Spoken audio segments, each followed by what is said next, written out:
Welcome to the Jukebox Podcast from WP Tavern. My name is Nathan Wrigley.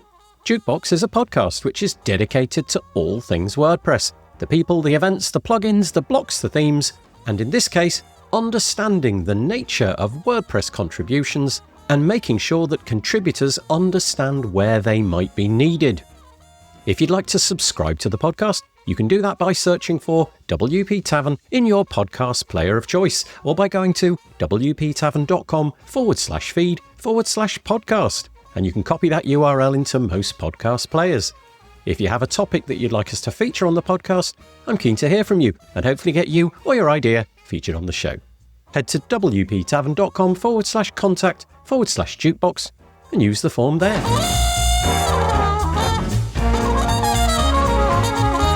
So on the podcast today, we have Hari Shanker.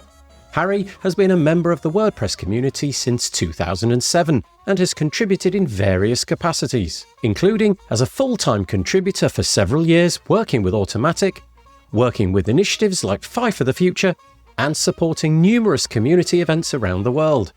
He currently volunteers his time as a community program manager, helping to grow and support the WordPress ecosystem from his home in India. If you're involved in the WordPress project, you likely know how vast and complex the contributor ecosystem can be, but you might not have heard of the WordPress Contribution Health Dashboards, an experimental initiative aimed at making sense of all the community's moving parts by gathering, visualizing, and sharing contribution data. But why does WordPress need something like this? Well, it could help new and existing contributors figure out where to pitch in and how their work might guide the project's future growth. Hari's here to explain. We start the podcast by going off on a tangent, discussing the landscape of WordPress in India. India is experiencing a huge upswell in community activity, innovation, and youth engagement, and it's exciting to hear about. We then dive into the main thrust of the podcast, the Contribution Health Dashboards, how the idea came about, who helped drive it forwards, why it's proving so challenging to build, and the massive value it promises for contributors, team reps, project leadership, and anyone curious about where WordPress needs help. We look at the practical aspects too. What tools are and aren't available, the difficulty of tracking data across the many platforms WordPress uses, and what kinds of skills and volunteers are needed to push this work forward. Hari shares his vision for accessible visual dashboards that can guide contributors of all skill sets and help make the best of every single contribution hour. If you've ever wondered how to make your WordPress contributions matter even more, or how the project could be better supported by data-driven insights, this episode is for you. If you're interested in finding out more, you can find all of the links in the show notes by heading to wptavern.com/podcast, where you'll find all the other episodes as well. And so, without further delay, I bring you Hari Shanker.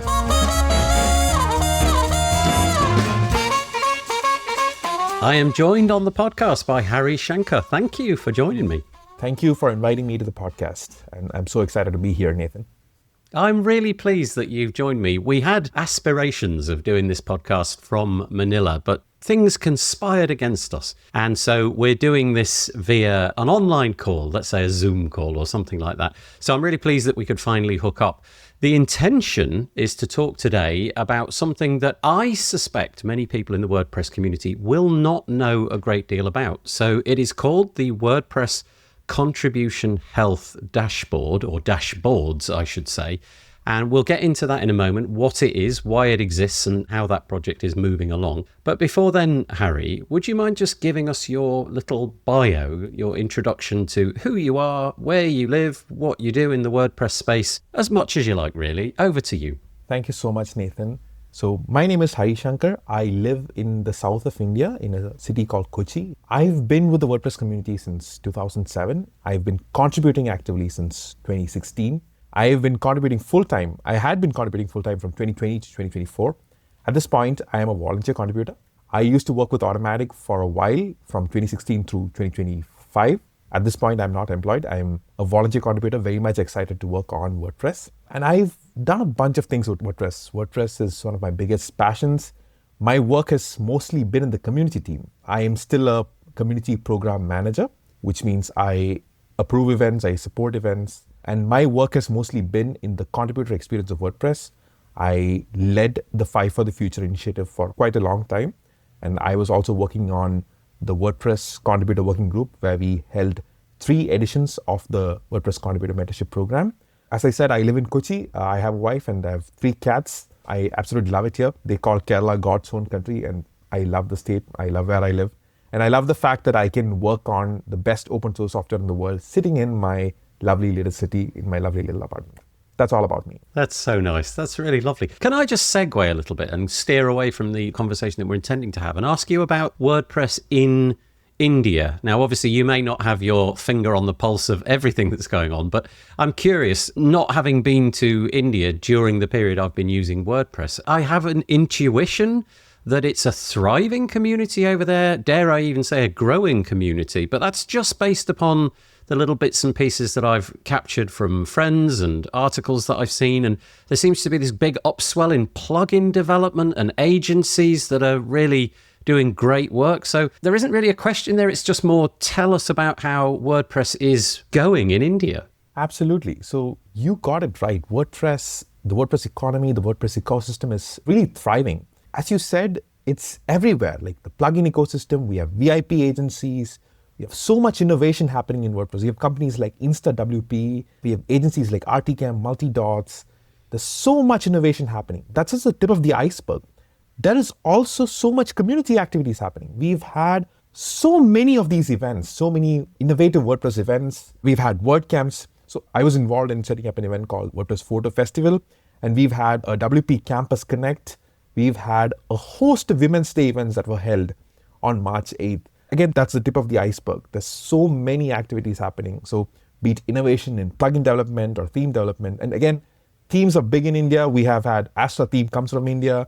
So many of these activities happening. And it's not just centered in one city. It is really all over the place. So in Kerala, where I live in, we have a very thriving community. We have folks who've come up from the community and who've built things that have made waves all over the world. And again, across different cities, be it Mumbai, Pune, Ahmedabad, Kolkata, Ajmer. So India, as you know, is a big country. So we have a host of these local WordPress meetup groups and several thousands of community members. And I do not use the word 1,000 as a euphemism. It really is like we actually have thousands of community members who are doing cutting edge work. And I can tell you, it is so inspiring to see. I mean, as an open source fan, like it really gives me the energy to keep going. So yeah, you're right. WordPress is thriving. And we have WordCamp Asia coming to India in Mumbai in 2026.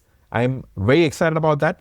I was actually the mentor of WordCamp Asia for a short while, but at this point I've stepped down. I have applied as an organizer and I hope to be in the organizing team as well. So I think it's the best time for WordPress in India, and we still have heights to conquer. The best is yet to come. Super excited about all that. Yeah, that's really great, because it does seem in different parts of the world, and maybe this will feed into the conversation that we're about to have. It does feel in other parts of the world. So I'm in the UK, and it does feel that the community side of things has definitely taken a bit of a hit since the pandemic, so 2019 and beyond. Those meetups that happened in some cases have come back, but in the majority of cases, they still are either dormant or perhaps have been abandoned. And I feel that the same might be true across Europe and North America. I can't speak to whether that is accurate or not, but that's the feeling that I get. It does feel, like I said, the news that I see, the articles that I read in WordPress journalism, it really does feel like India is exactly as you've described it. But also, it feels like it's not just confined to WordPress, it's tech in general. It feels like there's, well, maybe renaissance is the wrong word, but there's just a huge pivot in all things tech over to places like India, you know, whether that's, I don't know, SaaS apps and so on, but CMSs as well. It does feel like India is definitely on the rise in all manner of tech. Absolutely. I think there's a bunch of reasons for it, but in my mind, I think a big reason for that, I wouldn't call it the biggest reason, is our very young population. India's population at this point is over 1.4 billion. I'm not aware of the latest number, but I think it's around 1.5 billion. So off the top of my head, I think at least 50% of it is a young population. They are less than 35 years of age. All these young folks, they're coming in with so much energy. There's an abundance of human capital. And we are in the internet age. And one good thing that happened after COVID-19 is a lot of these folks got connected. And India has really cheap internet. I mean, of all the places that I've traveled to, internet in India has been the cheapest that I know. So it's really easy to get connected. And a lot of these people who are connected, they're using it very productively. That is one of the reasons why you're seeing this spurt of activity. And there's been a lot of these inspiring stories, which is really inspiring the youth.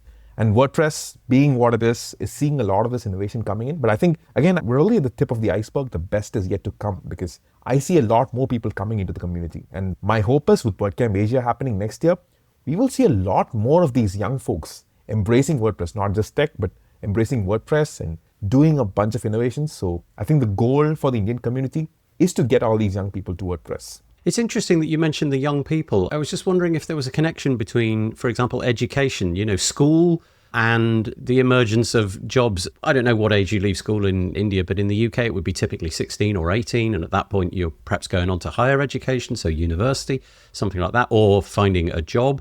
And I think there's been a real effort in the UK to supply education in tech, but it doesn't really seem to pivot around open source software. It tends to pivot around, can I use this already existing product, often a kind of Microsoft version of something, in order to create wealth or a job. But I don't know if there's more of a pivot in India to use open source things, to teach those kind of things. So again, there's no question there. It's just more of an observation, really.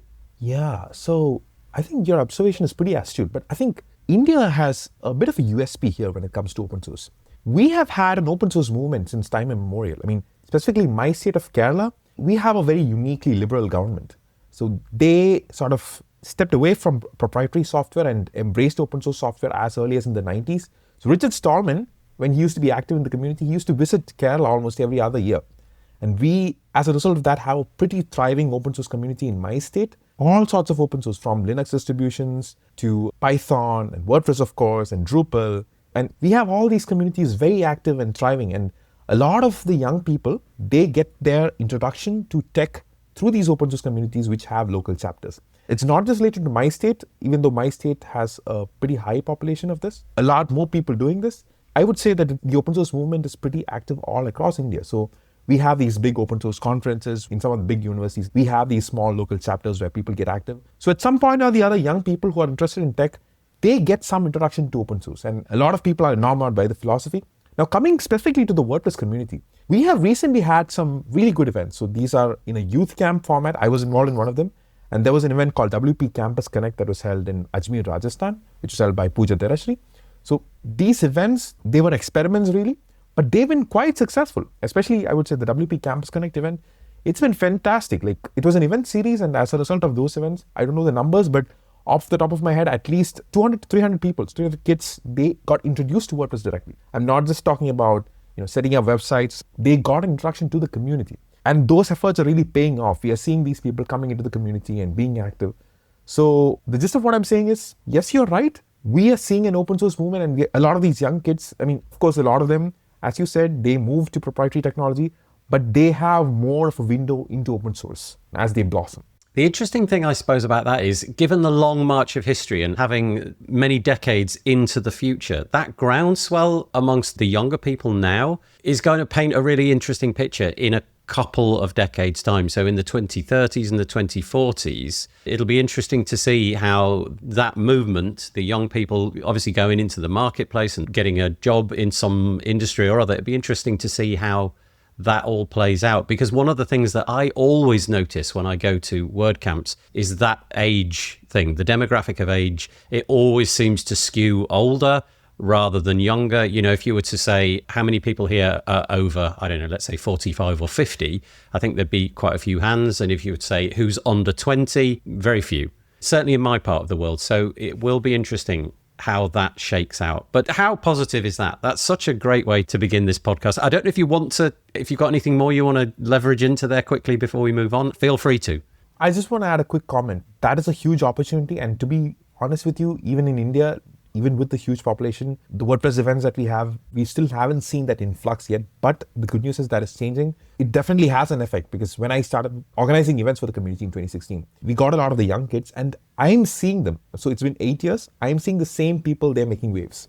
I know 3 or 4 specific examples of folks who got into the community as college students and then really went places. So if we are able to, when I say we, I'm referring to the WordPress community, or specifically the Indian WordPress community. If we are able to leverage it well, and if we manage to keep the momentum and grow it, I would say sky is the limit. So I am super optimistic and extremely excited about where the future lies for WordPress in India. So that was supposed to be like a 1 minute aside, and there we go. We've had a really interesting conversation about what WordPress is doing in your part of the world. Thank you for that. That was really interesting. Let's pivot now to the article, and I'm going to, in the show notes, I'm going to link everybody to an article which Hari wrote towards the latter part of last year, so 2024 September, and it was called WordPress Contribution Health Dashboards, an experiment. Now, obviously, if you are in the WordPress ecosystem and you've been here for many years, you will have no doubt figured out how complicated and tangled WordPress is. Not just the community, but the software, the code, the events, the different teams which make up WordPress, the multitude of ways that you could become involved. And I think it would be fair to say that if you were new to WordPress, that could be pretty overwhelming. It would be fairly easy to sort of step into the community and think, what? Where do I belong? Where do I fit? Where is my experience best used? Where would I find the most fun or engagement or meaning in the WordPress space? And so it feels like these contribution health dashboards might be some version of trying to get an understanding of what WordPress is, where the gaps are, where the holes are being filled, where the holes in the future might emerge, and so on. But just unpack it for us. Who's involved? What is the idea of a contribution health dashboard? Great question, and thank you for the excellent introduction, Nathan. I think you did a great job of explaining everything. To summarize, the idea behind the contribution dashboard is to have sort of like a cockpit or bird's eye view of WordPress contributions. WordPress, as you know, has around 22 contribution teams, and these teams are doing a bunch of different activities. As you said in your introduction, it's very hard for everybody to follow this. So the hope of this project is to build a dashboard or dashboards which provide anyone, not just contributors, really anyone in the community to get an idea of where things are with WordPress. So it involves updates on the release, latest releases. It involves activities from various teams like core, community, training, photos, meta, etc. So to give anybody who is coming from any part with any experience, to give them an idea about where things are. Because at this point, it's very hard to follow. We have these blogs, we have Slack, we have Track, we have GitHub. WordPress contributions are spread out across multiple places. It's very hard, even for experienced folks, to follow. So the hope behind this project was to simplify this with the help of data, and specifically data visualization. So that is the project specifically. Now, as regards to who is involved, I will need to share some history, and I promise I'll be brief. So this started as a collaborative effort with a bunch of folks. I should say Courtney Robertson's name. Courtney has been a real force for good for this project. Like, she's been very active. So Courtney Robertson, Naoko Takano, myself, Iso Tapera, and a bunch of contributors all over the world. We all came up with this idea. This idea has been floated around for a long, long time. We need dashboards. It could be helpful. But we were not able to make a ton of progress. So around WordCamp Europe 2023, there was a question asked in the keynote to Matt Mullenweg, and he advocated for it. He said it would perhaps be good to have dashboards which will bring all this information together. So that was when all these efforts really gathered momentum. So Courtney was one of the first people to be really excited about this. She really led this forward. And since I was working on contribution health, I was part of the contributor working group. I was also very excited about this. So Courtney and I, we joined hands and we kicked off efforts. So we first looked at having a tool that will help set things up. But that is when we realized that it could get really complicated. And a lot of the existing tools out there, it may not really fit the bill. But we also need to find out what we need to measure. What should be there in these dashboards? That was a big question that we had. So we published a couple of blog posts in the sustainability team and the meta team.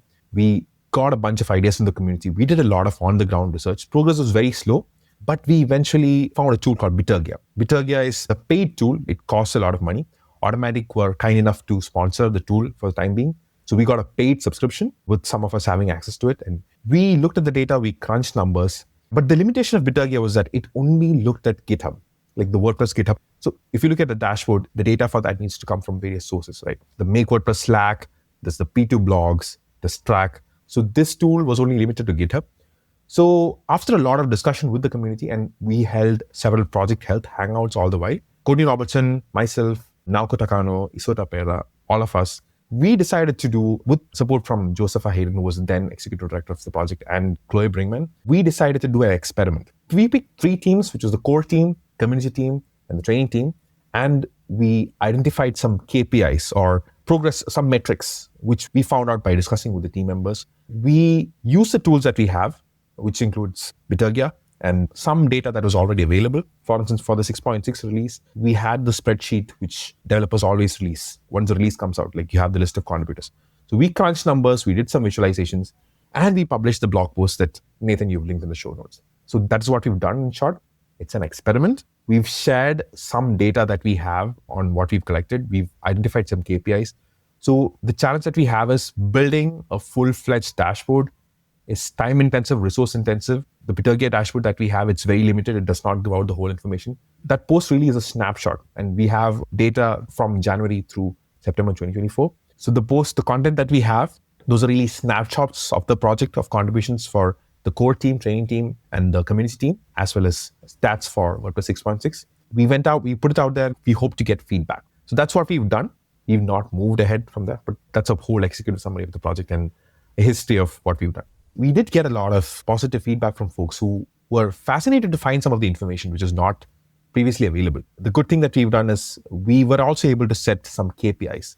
But the work has not progressed since. We are still there. And it's a resource-intensive project. It needs more contributors and more work to be done in order to move forward. But that's a brief summary of everything that we've done. Perfect. We'll get into that bit in a moment, the resource intensiveness of it. But just an observation from my point of view is that typically, I think if you were to do this experiment in a corporate environment, the data would go to the board of directors, if you know what I mean, so that they could inspect that and figure out how to, I don't know, cut out waste, or figure out who needed to be employed, where people needed to be pushed around in the organization in order to maximize things. But the whole point in a corporate environment would be the data would end up going north. It would end up towards the senior management way of looking at things. But this is not that. This is a democratized way. In effect, it's kind of the opposite. The data is intended to be open for absolutely everybody, so all people can see all of the things. And if somebody new were to drop into the project, yes, they might not understand what all of the data means, but at least they might get an understanding of, okay, that team over there looks as if it's really fallen on hard times. That team over there, they seem to be doing great. Okay, maybe some of my time needs to be given over here. But the point being, the data is not so that senior management can do things, if you like. It's so that everybody would be able to see the same view. I hope that's what it is anyway. That is exactly what it is. But we also hope to influence the senior management there as well. And when I say the senior management, it's not just WordPress project leadership, it's also the contributors, the folks that keep the lights on. So that would be core committers, team representatives, anyone really. And again, like you said, the beauty of WordPress is it belongs to everybody. So that's the way it's supposed to be, right? So we want to make sure that anyone can benefit something from it. So if it's a new contributor, they can find out which projects need help. They should be able to identify the areas that they can contribute directly to. For leadership, they should be able to see the leading indicators, or like the areas where the project is doing really well, and the lagging indicators where project needs help. So they can make better decisions, and they should be able to change the project goals alongside by understanding the data. So essentially, it is aimed at everybody, not just the top-down folks. And that is the hope that we came into this with.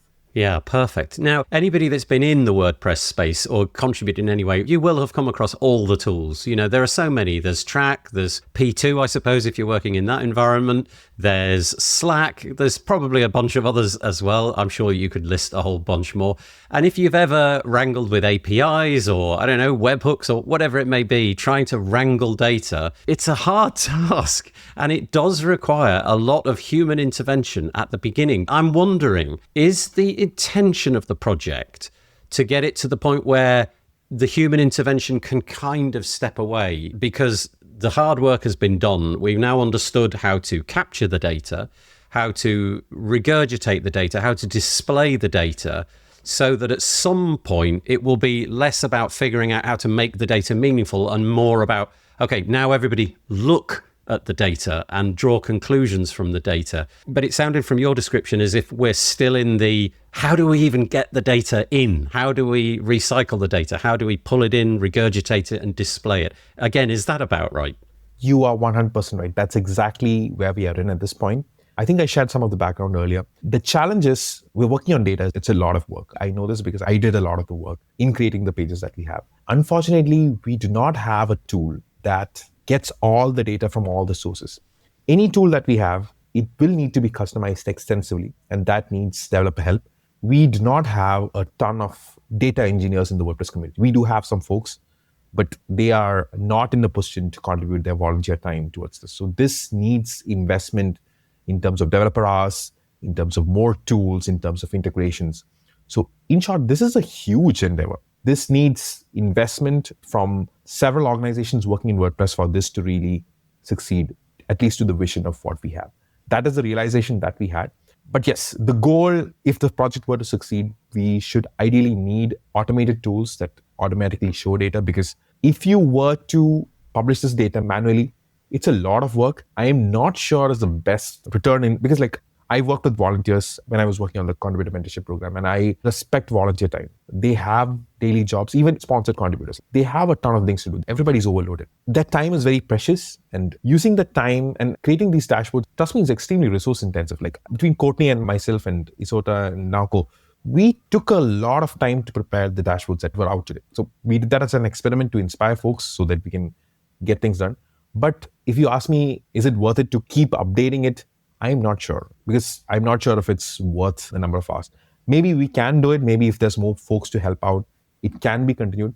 But my hope would be to create an automated tool. I'm convinced that it is going to benefit folks. Yeah, I mean, I guess that if you do everything manually and you draw the conclusions manually, you've got those one set of conclusions. And really, what would be ideal is a portal, for want of a better word, where people can go and see and mine the data for themselves and display it in interesting ways and can consume it, and then decide how they're going to display that and drill down in different ways. And obviously that requires automation. So, okay, we're recording this kind of the gap between May and April in 2025.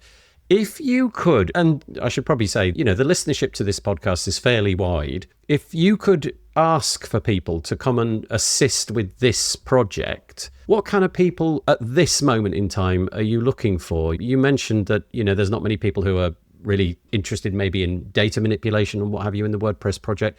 Just give us an idea of who you would wish to speak to you after they've listened to this podcast. Anyone really. I'll share why. The beauty of WordPress, and I think I've explored different open source projects, and I think the beauty of WordPress is there's something for anyone. So a big part of what we need to do is research, and in the sense of what do people need to measure. So any feedback that folks can give on what they would like to see in a dashboard, that would be helpful. So if you're a listener to this podcast and you have ideas on what you would like to find out, that feedback itself is a big contribution. That will go a long way. That is a big part of the information that will help us.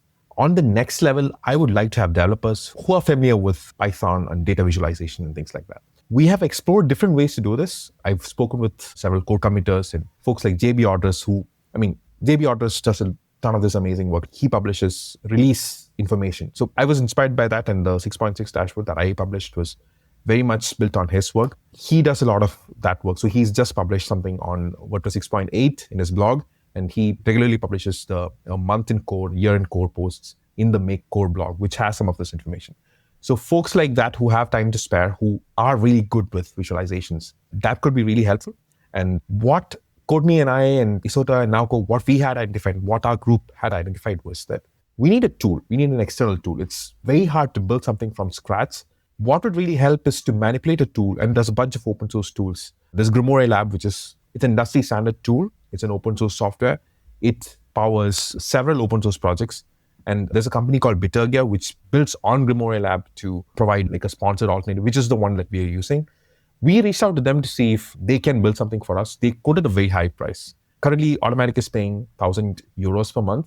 They quoted upwards of 30 to 40,000 euros to build this integration. That's a huge amount of money. And I don't think we have the bandwidth to do it. So what we need is to bring, again, for folks listening, if you are a developer, if you are interested in data visualization, I'd like to bring you all together to discuss what would be the best way forward. So first, once we have the KPIs clearly identified, let's see how we can collect all this data and how we can display it. Maybe we can build something. We are in the era of vibe coding.